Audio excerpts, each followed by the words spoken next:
I'll never forget the icy morning when my stomach growled louder than the freezing wind outside. It was another day in the cramped one-bedroom apartment I shared with my mom and two younger siblings. The rickety heater rattled uselessly, and we huddled under thin blankets, pretending we weren't shivering. We lived in the kind of neighborhood where ambition was drowned out by survival. The peeling paint on our walls matched the hopelessness of our surroundings. The landlord didn't bother fixing anything, he knew we didn't have options. My mom worked 2 jobs, cleaning houses during the day and waitressing at night, but it was never enough. I often found her sitting at the table, staring at unpaid bills, tears silently tracing lines down her weary face. I remember one particular winter when we went 2 weeks without electricity. Mom tried to make it fun, calling it camping indoors. We cooked canned soup over a makeshift flame and lit candles to play shadow games on the wall. I laughed with my siblings, but deep down, I hated that this was our normal. Other kids at school talked about their new toys and family vacations. I talked about how many rats I'd caught in the traps that week. School wasn't much better. I had holes in my shoes and hand-me-down clothes that didn't fit, making me an easy target for bullies. They called me names like rags and shoved me into lockers. I learned early to keep my head down and my mouth shut, hoping I'd become invisible. But every punch and insult only strengthened the fire within me. I vowed that one day, I'd escape this life. Books became my refuge. When I wasn't taking care of my siblings or helping mom with chores, I buried myself in stories about astronauts and space exploration. I loved imagining myself among the stars, floating above the world and all its problems. My favorite was a tattered copy of The Right Stuff that I'd found at a thrift store. I read it so many times that the pages started falling out. My fascination with space was more than just an escape, it was a lifeline. I'd gaze at the night sky through our cracked window, dreaming of a world where I wasn't bound by poverty. The stars seemed to whisper that I was destined for something greater. But dreams didn't put food on the table, and reality had its grip on me. By the time I was 12, I started working odd jobs, mowing lawns, washing cars, and running errands for neighbors, to help mom make ends meet. I didn't mind the work, it gave me a sense of control over our dire circumstances. Each dollar I earned felt like a tiny step toward the future I so desperately wanted. Still, there were nights when despair crept in. One evening, I overheard my mom on the phone, begging a landlord to give us another month to pay the rent. I clenched my fists so hard that my nails dug into my palms. That night, as I lay on the floor we called a bed, I made a promise to myself, I wouldn't let this be my life forever. I'd find a way to rise above, no matter how impossible it seemed. Growing up, I learned quickly that the world didn't owe me anything. But that didn't stop me from wanting more. By the time I was 14, I'd taken on every odd job imaginable, cleaning gutters, sweeping parking lots, even sorting recyclables at a filthy warehouse. The work was grueling, but I kept pushing because I knew there was no other way out. One day, while delivering groceries for a neighbor, I stumbled upon an old television set sitting in a pile of trash. I wasn't sure if it worked, but something told me to take it home. My siblings laughed as I hauled the dusty thing into our tiny apartment. "What are you gonna do with that junk?" my brother teased. I didn't answer. Instead, I spent the next 2 weeks tinkering with it. My tools were rudimentary, a screwdriver, duct tape, and an old soldering iron I'd found at a flea market. I didn't have a manual or any formal training, just an unshakable determination to figure it out. After countless failed attempts, I finally heard the hum of electricity coursing through the old set. The screen flickered to life, displaying fuzzy black and white static. It wasn't perfect, but it worked. That moment was transformative. Fixing that TV sparked something inside me, a belief that I could create solutions to problems, even with limited resources. Word spread quickly in our neighborhood, and soon people were dropping off their broken electronics for me to repair. Radios, microwaves, cassette players, you name it. I worked out of a makeshift workshop in the corner of our apartment, charging just enough to cover the cost of parts and a little extra to help my mom with groceries. It wasn't long before I started experimenting with more complex machines. I built a crude telescope using a discarded cardboard tube and a pair of scratched lenses I found in the trash. I used it to gaze at the moon and planets, dreaming of the day I might see them up close. My fascination with space only deepened. At school, my grades started to improve, especially in math and science. I had a natural aptitude for problem solving, and my teachers began to take notice. Mr. Hammond, my physics teacher, became my biggest supporter. "You've got a sharp mind," he told me one afternoon after class. "Don't let this place hold you back." He handed me a pamphlet for a summer science program at a nearby university. It was the kind of opportunity that felt out of reach for someone like me, but Mr. Hammond wouldn't let me say no. He helped me apply for a scholarship, and to my amazement, I got in. That summer changed everything.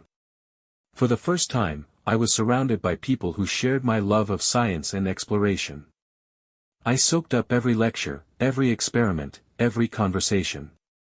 When I wasn't in class, I spent hours in the university's library, devouring books about astrophysics and space travel. It felt like I'd finally found my place in the world. But coming back home was a harsh reminder of the life I was still trapped in. Our landlord had raised the rent again, and Mom was struggling to keep up. My siblings needed new clothes for school, and the fridge was perpetually empty. I knew I couldn't just sit around and wait for a miracle, I had to create one. Late one night, as I lay staring at the ceiling, a crazy idea took root in my mind. What if I could make it to space? It sounded impossible, like a child's fantasy, but something about the thought refused to let go.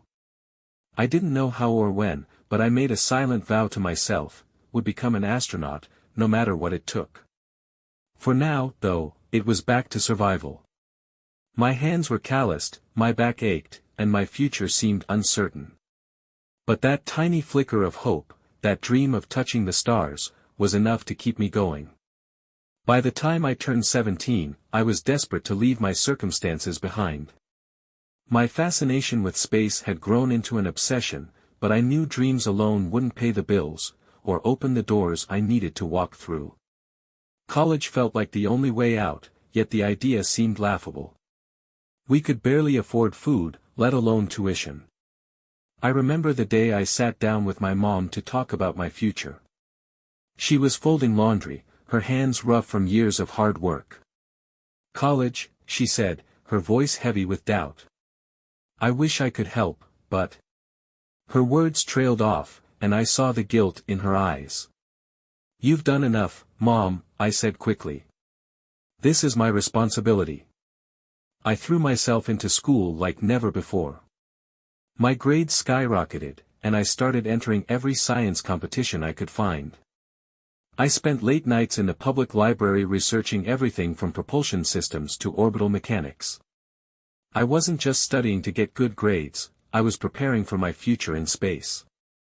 The turning point came when I entered a regional science fair with a project on ion propulsion. Using scraps I'd salvaged, old computer parts, aluminum foil, and a broken fan, I built a crude but functional prototype. The judges were stunned. "How did you figure this out?" one of them asked, clearly skeptical. "Trial and error," I replied honestly. "A lot of error." To my amazement, I won first place. The prize was a small cash scholarship, but the recognition was worth far more. A week later, I received a letter from a local aerospace organization. They'd heard about my project and wanted to offer me a mentorship. It was unpaid, but the opportunity to learn from real engineers was more than I could have dreamed of. I spent the next year balancing school, my repair jobs, and the mentorship program. The engineers treated me like a kid at first, but I earned their respect by asking questions and working harder than anyone else.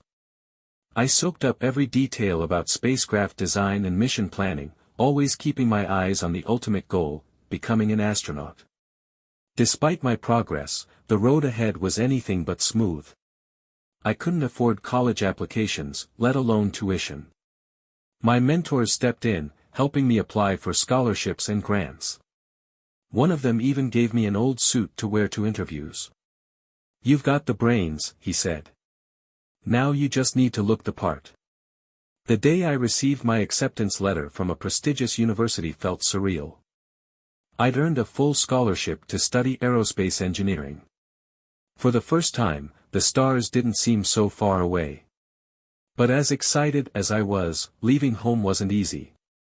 My siblings cried when I hugged them goodbye, and my mom couldn't hide her tears, either. "You're gonna make us proud," she whispered, her voice trembling. I didn't feel like a hero. I felt terrified.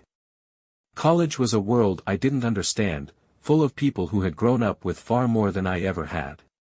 I arrived on campus with a single suitcase and a chip on my shoulder. I knew I had to prove myself, not just to others but to me. My first semester was grueling. I was surrounded by brilliant minds, many of whom had grown up attending top-tier schools and summer programs. They breezed through assignments that left me awake until 3 a.m. But every time I felt like giving up, I reminded myself of the promise I'd made as a kid, to reach the stars, no matter what. And so, I kept going. I worked harder than I ever thought possible, fueled by the same grit that had gotten me through my childhood. I didn't know it then, but the real battle was just beginning. My dream of becoming an astronaut was closer than ever, but the path ahead would test me in ways I could never have imagined. College was hard, but getting into the astronaut program was harder. I'd always known the odds were slim, but once I graduated with my aerospace engineering degree, the statistics felt like a gut punch.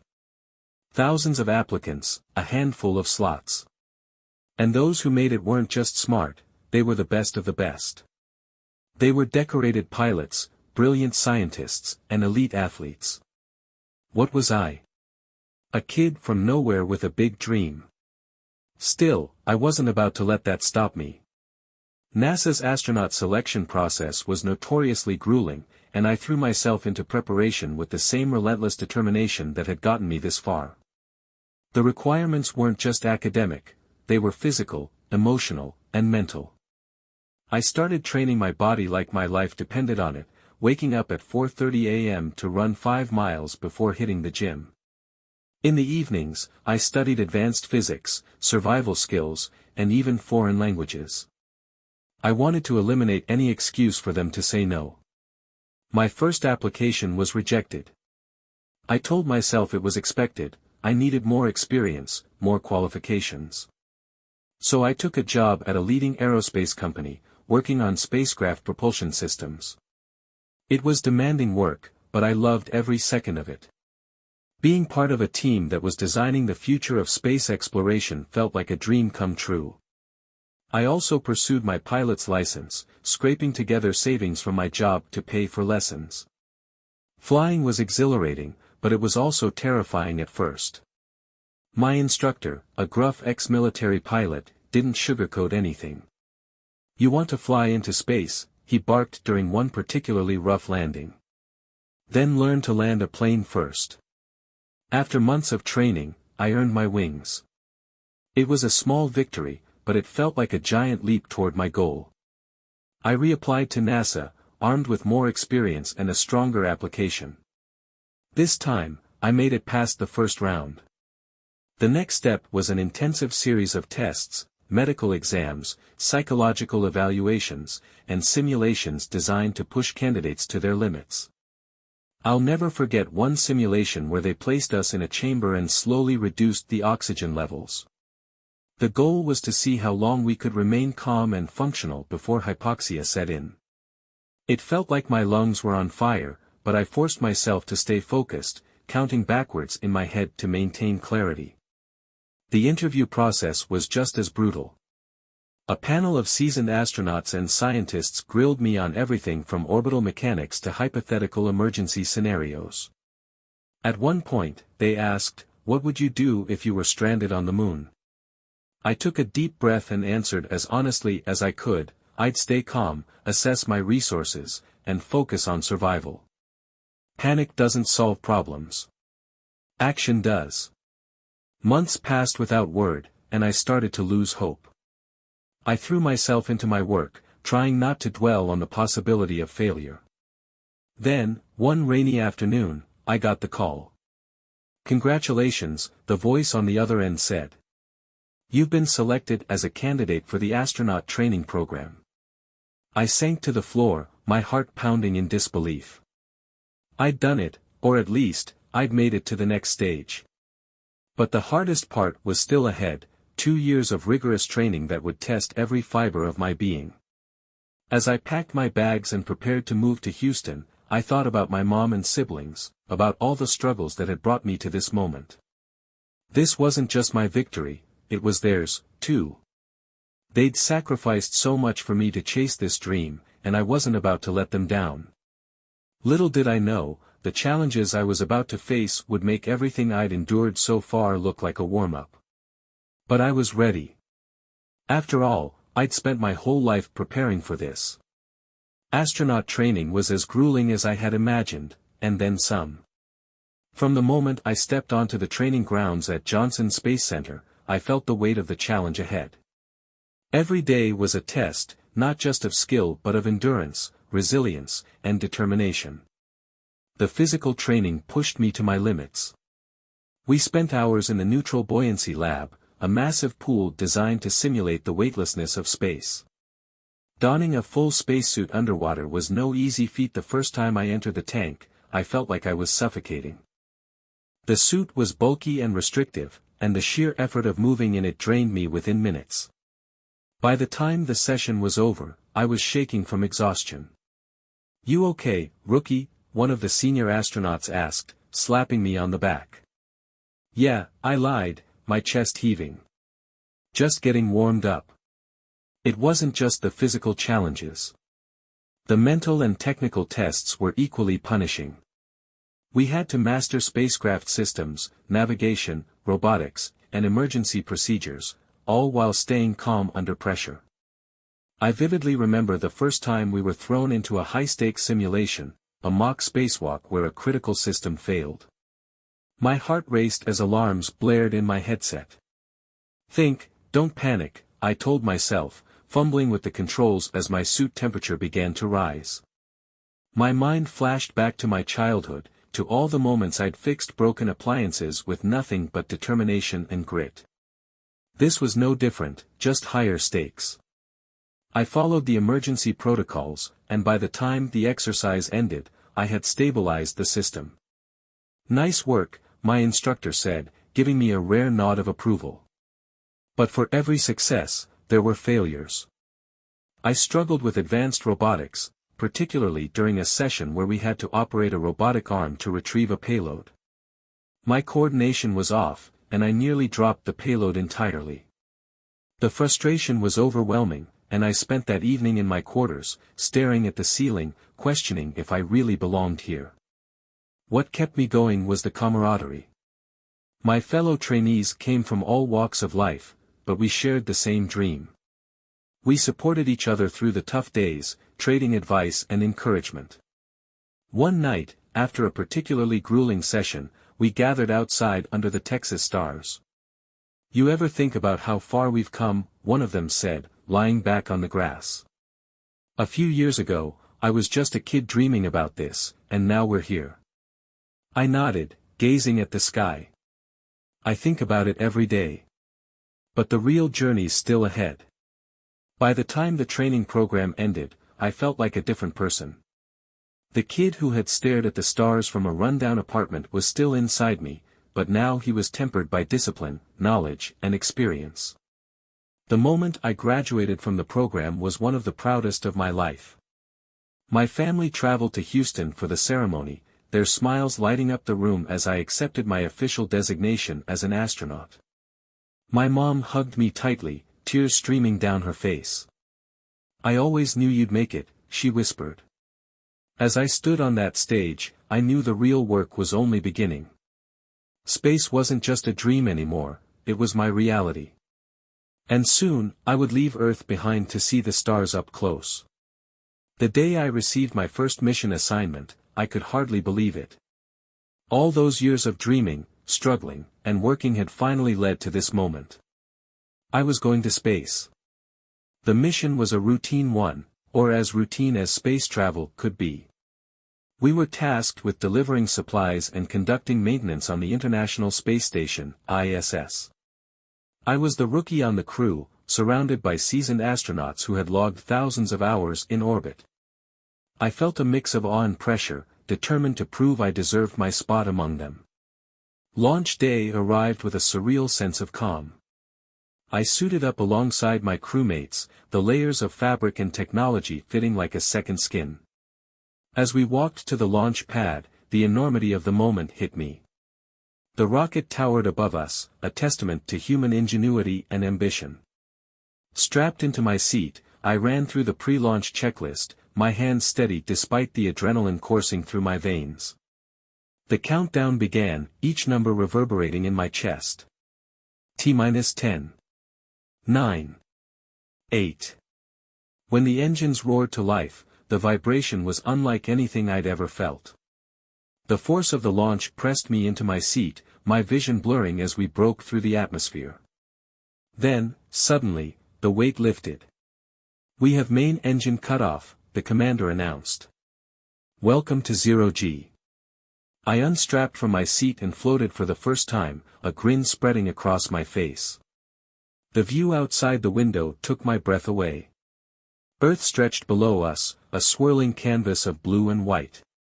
I pressed my hand to the glass, overwhelmed by the beauty and fragility of our planet. But there was no time to linger. We had a job to do, and every moment in space was accounted for. The days aboard the ISS were a whirlwind of activity. I worked on experiments, repaired equipment, and assisted with spacewalk preparations. The tasks were demanding, but they were also exhilarating. One moment that stood out was my first spacewalk. Climbing into the airlock, I felt a twinge of nervousness. The suit's life support systems hummed in my ears as the hatch opened to the infinite expanse of space. Stepping out, tethered only by a thin cable, was both terrifying and awe-inspiring. "Take your time," the commander's voice crackled in my headset. "Enjoy the view." I looked around, taking in the endless black of space punctuated by the glow of distant stars.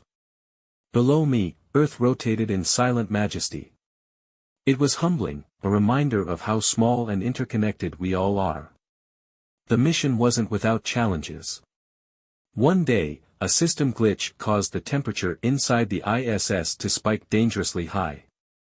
While the engineers on the ground worked to resolve the issue, we had to adapt quickly, conserving power and resources. It was a tense 24 hours, but we pulled through, relying on teamwork and training. When the mission finally ended, I felt a bittersweet mix of emotions. Re-entry was just as intense as the launch, the heat of the atmosphere blazing against the capsule as we hurtled back to Earth. Landing safely, I stepped out onto solid ground, grateful and changed forever. As I hugged my family at the landing site, I realized this was only the beginning. I had touched the stars, but there was so much more to explore. My journey as an astronaut, and as a person, was far from over. My first mission left me craving more. I'd experienced the wonder of space, but I also knew I hadn't fully tested my limits. It didn't take long before I was selected for a second mission, one far more ambitious than the first. This time, we weren't just resupplying the ISS, we were conducting experiments that could lay the groundwork for future missions to Mars. The months leading up to the mission were a whirlwind of preparation. The training was tougher, the simulations more intense. We drilled scenarios for every possible emergency, fires, depressurization, even a potential collision with space debris. The stakes were higher, and so was the pressure. But I thrived on it. I had a purpose, a clear goal. This mission brought together an international crew. Working with people from different cultures and backgrounds reminded me of why space exploration mattered. Up there, the boundaries that divided us on Earth didn't exist. We were united by a shared vision, a common goal to push humanity forward. When launch day arrived, I felt a sense of calm determination. The rocket carried not just our crew but a cargo of cutting-edge equipment and experiments, including a prototype for a Mars habitat module. The world was watching, and the weight of that responsibility wasn't lost on me. Once we docked at the ISS, the real work began. My primary role involved testing the Mars module, a complex structure designed to simulate living conditions on the red planet. I spent hours inside, monitoring systems, running diagnostics, and troubleshooting glitches. It was exhausting but exhilarating. One of the most memorable experiments involved growing plants in a simulated Martian environment. Watching tiny green sprouts emerge from the soil was surreal. It felt like we were planting seeds not just for food but for the future of humanity. But space has a way of reminding you how vulnerable you are. Midway through the mission, a solar storm erupted. We had less than 20 minutes to seek shelter before the radiation levels spiked. Alarms blared as we scrambled into the station's shielded areas. Huddled with my crewmates, I felt the weight of the situation. The storm rattled the station, and for a moment, I thought about my family back on Earth. The thought of never seeing them again was terrifying, but I pushed it aside. This was part of the job, accepting the risks and trusting the training. The storm passed without incident, but it was a sobering reminder of how unforgiving space could be. Yet, despite the challenges, I felt more certain than ever that this was where I belonged. As the mission drew to a close, I took a moment to gaze out at Earth one last time. The sight never got old. From up here, the problems of the world seemed small, almost trivial. It made me even more determined to contribute something meaningful, to use this rare perspective to inspire change. When we returned to Earth, I was met with accolades and media attention. People called me a hero, but I didn't feel like one. I was just a kid who had dared to dream, and now I had the chance to help others dream too. I didn't know it then, but my journey was about to take an even more extraordinary turn. My next mission would push me to the very edge of what I thought was possible. My third mission wasn't just another trip to space, it was history in the making. For the first time, a crewed mission would travel to the moon since the Apollo era. We weren't just visiting, we were laying the groundwork for a permanent lunar base. It was the kind of mission I'd dreamed about since I was a kid, staring at the moon from my window. The preparation was unlike anything I'd experienced. This wasn't just a longer mission, it was a leap forward in complexity and danger. We spent months training for the unique challenges of operating on the moon, working in reduced gravity, navigating its rugged surface, and dealing with the constant threat of micrometeoroids. The spacecraft was a marvel of engineering, a hybrid designed for both lunar orbit and surface operations. It was my job to oversee the systems responsible for landing the lunar module. One mistake, and the entire mission could fail. The pressure was enormous, but I thrived on it. The launch was flawless, and the journey to the moon was surreal. As we approached, the lunar surface came into view, a stark and beautiful expanse of gray and black. It was unlike anything I'd ever seen, and for a moment, I was struck speechless. The descent to the surface was nerve-wracking. I sat in the module, monitoring every fluctuation in the system as the autopilot guided us down. When we finally touched down, the entire crew erupted into cheers. "Houston," our commander said, his voice steady but filled with emotion, "we have landed." Stepping onto the lunar surface was an experience beyond words. The moment my boots touched the regolith, I felt an overwhelming sense of awe. This wasn't just a scientific endeavor, it was a testament to human resilience and ambition. Our mission involved deploying a series of instruments to study the moon's environment and resources. We worked tirelessly, setting up solar panels, drilling into the surface for samples, and testing a new lunar rover. The schedule was grueling, but every task felt significant. One evening, while the rest of the crew rested, I wandered a short distance from the landing site. I stood there, gazing at Earth, a glowing blue orb in the vast blackness.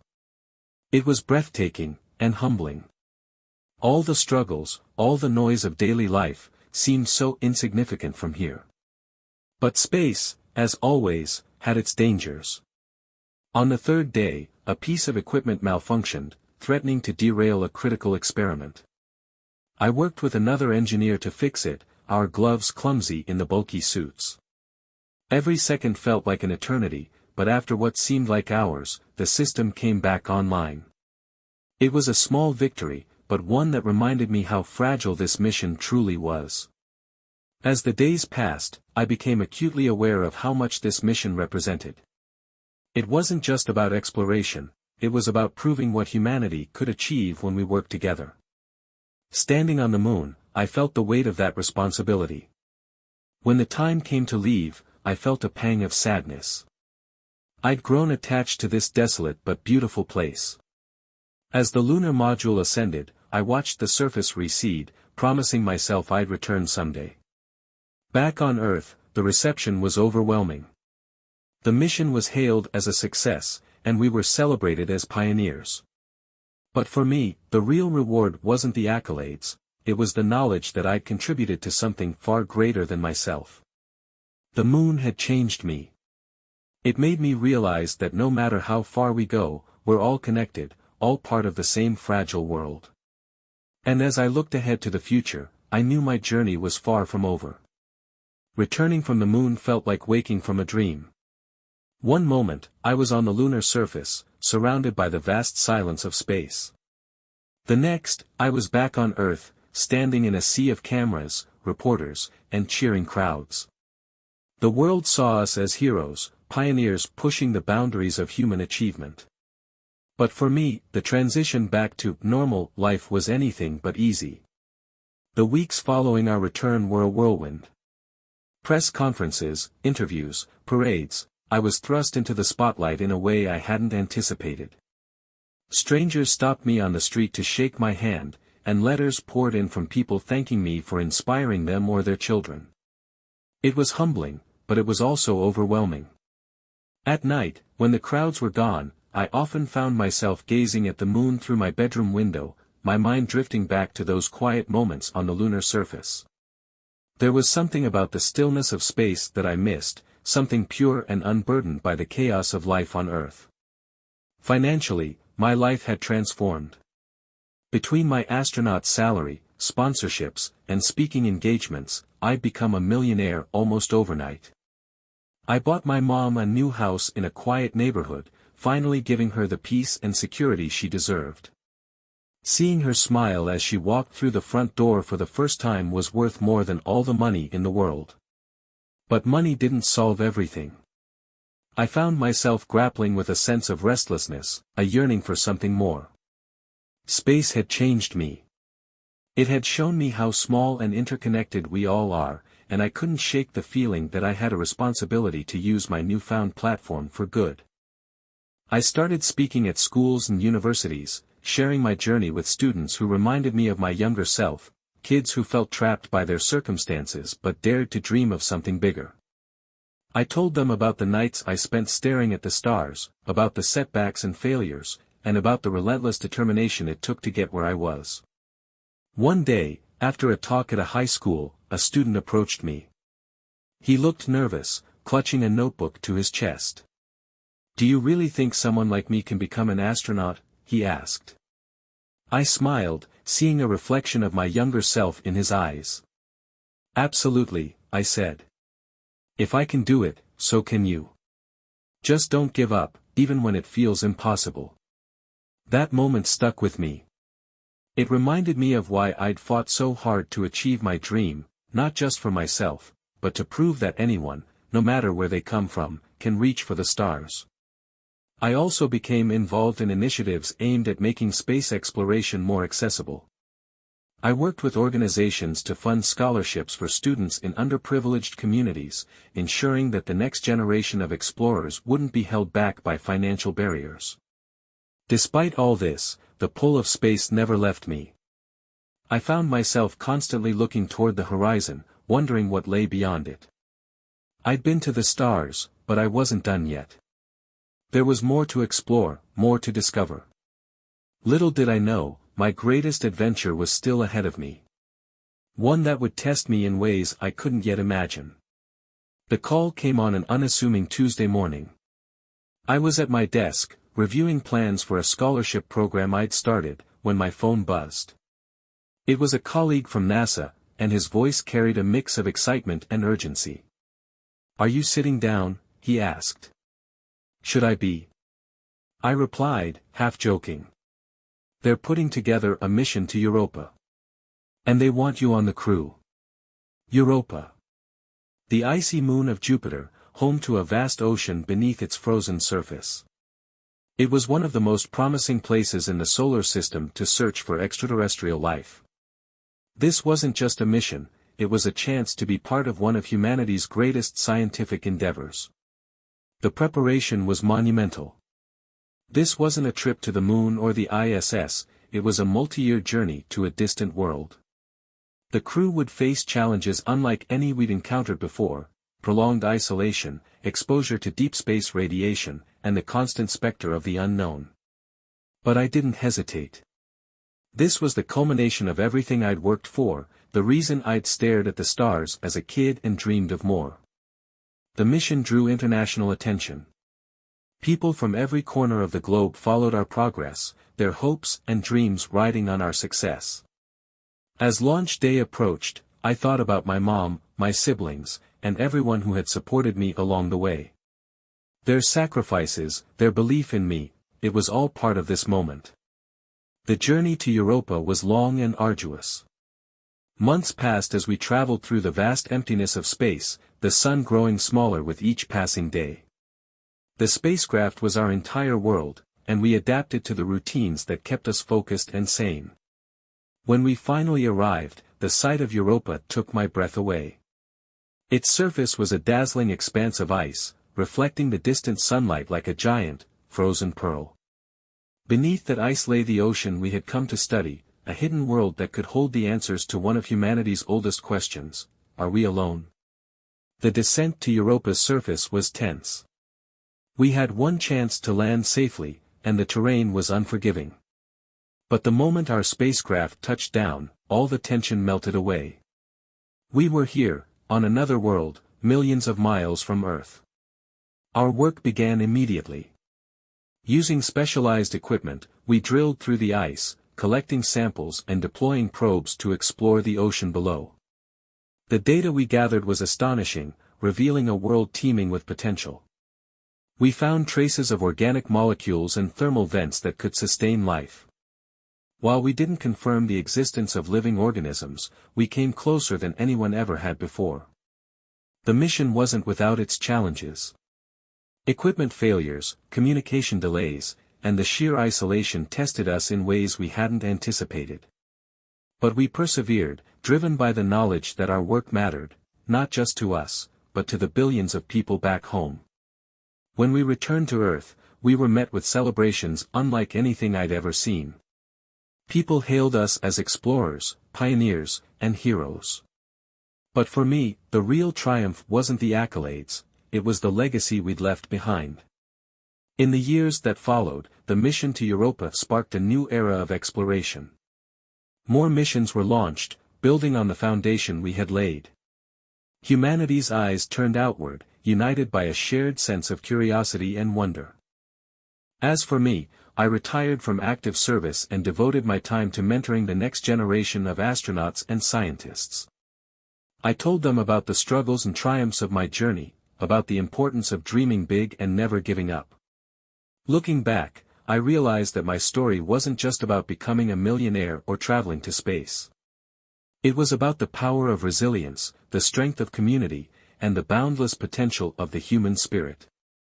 And even now, as I sit beneath the stars, I know that my journey isn't over. Because the universe is vast, and there will always be more to explore.